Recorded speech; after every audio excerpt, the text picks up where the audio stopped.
This guy's asking, was it a fitness test? Was it a comfort test? Or is his wife just a...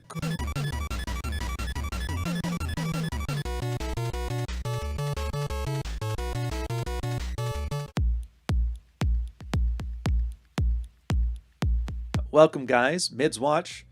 If you're catching this one live, it's probably Thursday at midnight. Probably around there. Or 9 o'clock if you're on the West Coast.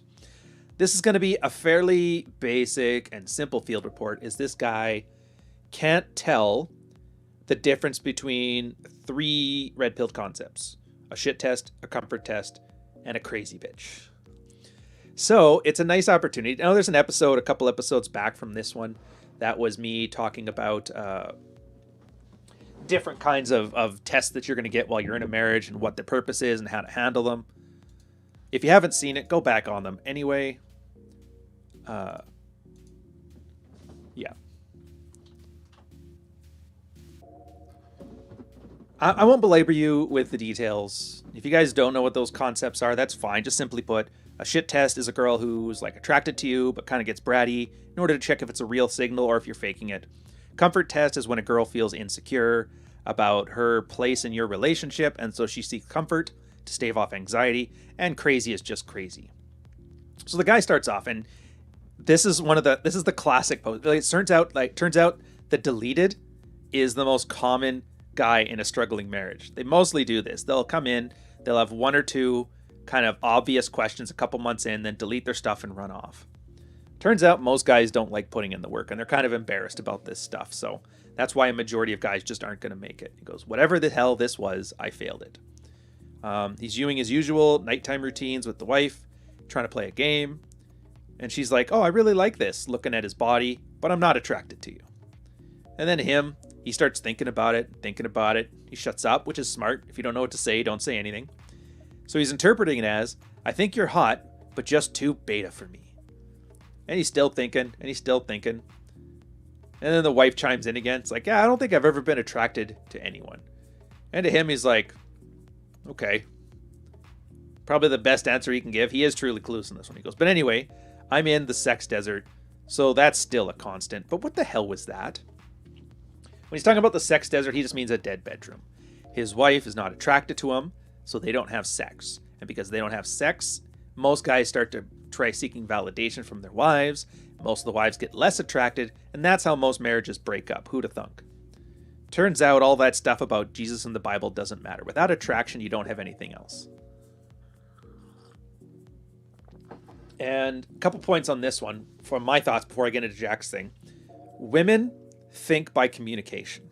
So when she's saying that stuff, she doesn't know what she believes yet. She has a feeling of a lack of attraction. At the same time, the op's been working out. He's starting to look better. So there's kind of like a disconnect there. She's trying to understand, like, I don't get it. Am I attracted to this guy or am I not attracted to this guy? My take on it is a shit test because she sees the hot body. She's becoming attracted to it. But she's like, oh, I'm not really attracted to my husband for whatever reason. And so they have to start talking to kind of figure out what's going on. That's why this is a shit test. So if he responds with something cocky and funny and confident and aloof, healthy narcissism, all that stuff, she's like, oh, maybe I was wrong. Maybe I'm attracted to him. It's a subliminal process, but it happens. In this case, he just stands there like a dope and stares, and she's like, oh, okay, never mind. I was wrong. And so that's where he screwed it up. So about 70 years ago, Jack comes in and starts talking to him. He's like, all right, whatever this test was, yeah, you failed it. And you're going to continue to feel this way as long as you're a thirsty motherfucker who can only evaluate any progress in the context of his wife's attraction to him. Like, look. This is going to be the last time I comment on one of your threads. This guy, it turns out, had a history of these, does she like me threads? You need to develop and follow a male action plan and be able to intrinsically evaluate how well you're measuring up in it. The fact that you're unable to do this is a huge barrier to anything you want to accomplish. I mean, you seem insistent to only evaluate how well you're measuring up in the context of your wife's reactions to you, which we've readily established is likely a girl with full-blown narcissistic personality disorder. You are literally asking her to gaslight you, which she's more than willing to do because NPDs are pretty much all about gaslighting. That's why this is so fucking frustrating to me. You can't keep coming here once a week saying, okay guys, I did some red pill stuff like you guys said, but my wife still won't sleep with me, and then she makes mean comments about me and my appearance, so I don't think I'm doing it right. What should I do instead? Look. To hell with that, man. Like, I'm going to give you the closest thing to a step-by-step plan to getting your shit together. Everyone else is free to critique it, and I would welcome those critiques, as I don't claim to be the final authority on any of this. But out of principle, it's pretty much driving me crazy on how close you are to almost getting it, and then falling for the same emotional bullshit from your wife over and over and over again. Develop and follow your map. For fuck's sakes, it's almost July. Make a list of goals you want to accomplish for the next 6 months. The goal should have a wide breadth across your life, professional, fitness, social, etc. Side note from me here, it's funny, my second book, it's actually in the 7 years since this came out, this is what frame was. He's basically describing frame before we knew what frame was and how to describe it at frame. And what he's referring to here is something we came to call the tetrahedron of frame. The idea that your physical self, your emotional self, and your intellectual self form a pillar, like a triangular base, and then on top of that is vision. And then the idea of that is how you build your own mental point of origin, aka frame. But it was cute, because back then, you can see where he's going with this, but like, oh man, if only he knew how much more we're going to add in the next decade. It's going to be great. The goals must be objectively concrete. Lift more is not a goal. A 170-pound person with 12% body fat is a goal. If you have 10% fat, your wife's attraction is irrelevant. It means you're ripped as hell, and by any objective standard, you're fuckable. And if your wife isn't fucking you, that's her problem. The rationale for the above is to start with this. Someone who can do X is an impressive person. Then go become someone who can do X. It's that simple. You keep reducing yourself to, my wife's not sleeping with me, all these things can't be that impressive, and it's again, to hell with that. The goal here is to make your own frame and evaluate that within this context. So she's probably going to resist it. She's going to belittle you, put you down, call you a wanker, whatever. Doesn't matter. It's irrelevant. Why? Because I'm instructing you to go on a sexual hiatus. Until you accomplish everything in your map, you're done attempting to have sex with her. Just don't. I'm not saying shut down and be icy, be cold. I'm saying be pleasant. Be a good father. Your map should have things like household goals, remodeling, or whatever you want to get done in your house, but you're taking sex out of the equation. It seems like a drastic step, and I'm sure this will be controversial amongst the red pill, but I'm instructing you to do so you can stop using your wife's willingness to fuck you as a barometer. I've transformed. I'm charming. I'm good looking and in shape, but bored. I need something to do next. Another challenge to conquer. Please give it to me.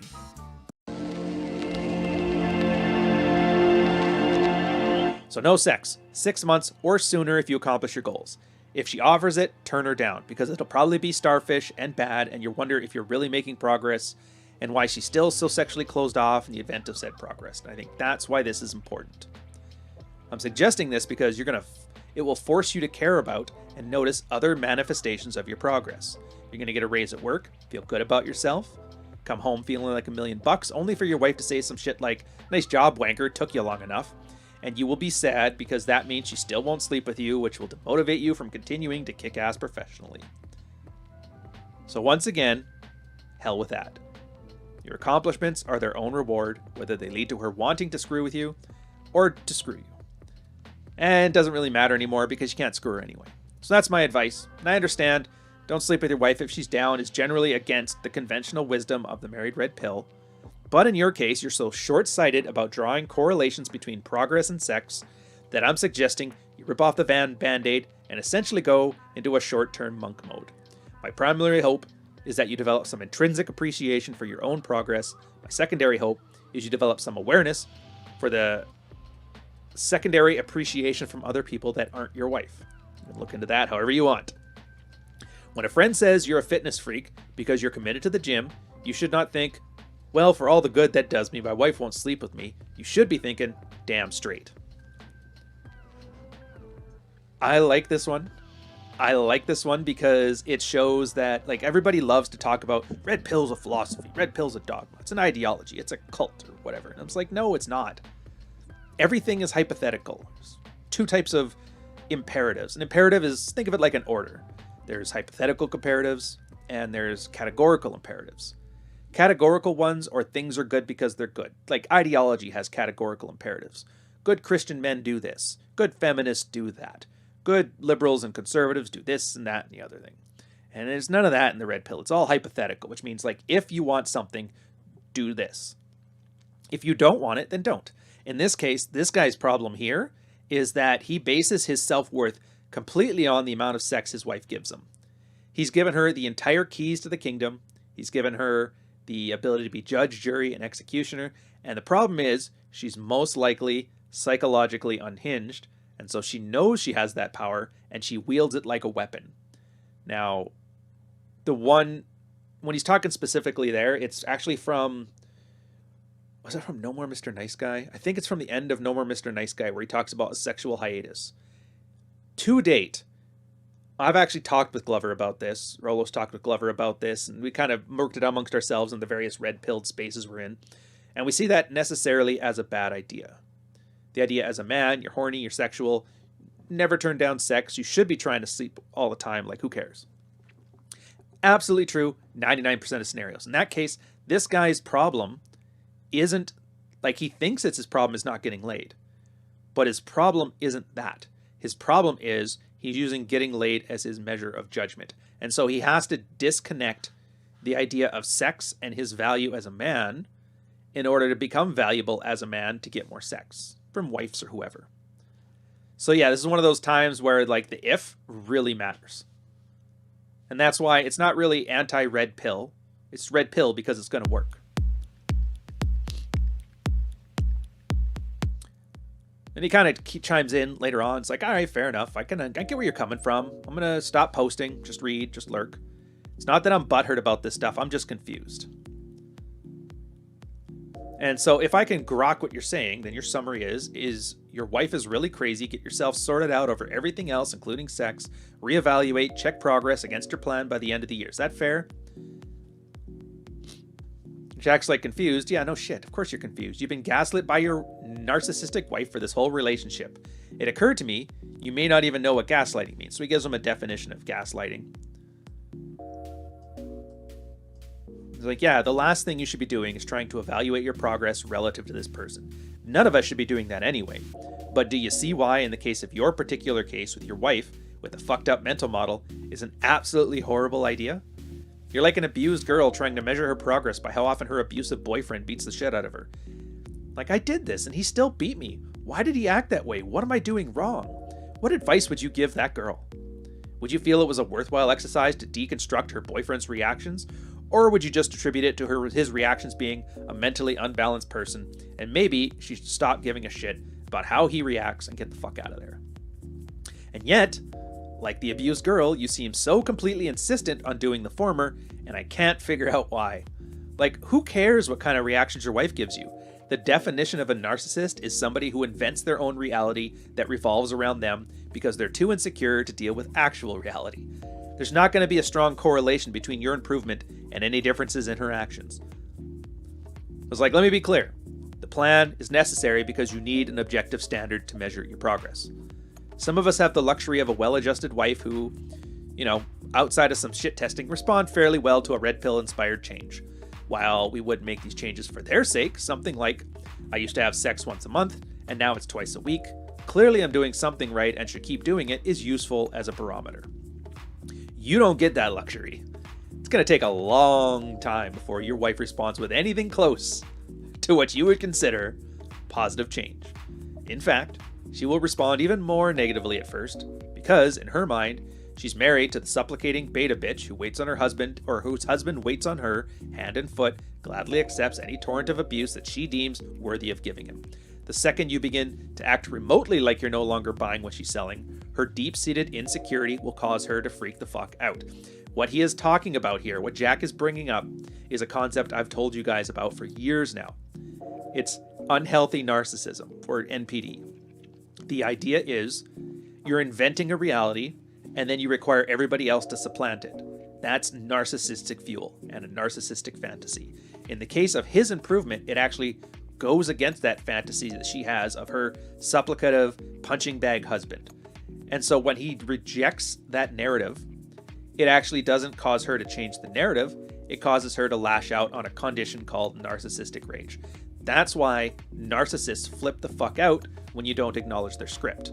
And in this case, it sucks because, I mean, this would almost be better placed in like a female dealing with your shitty husband help forum. Because this is really and truly a case of men who have been raised to act like defective women. Like an NPD wife, there shouldn't be NPD wives. The husbands should have the NPD. The husbands should be the one who like constantly berate their wives and shit like this. The wives are supposed to be borderline. The wives are supposed to build their identity off the strongest personality in the room. If you've ever dated a borderline person, they're the ones that like love bomb you and fall in love with you, and then next week they hate you and they can't stand you. This is a total role reversal, and it really makes me wonder, like maybe my place in the universe is like a female dating coach. I just take like beta husbands and their wives and just like retool that advice and switch the genders out. It probably works like a charm. Anyways, most of the rest of this is just asking this guy to have some self-reflection.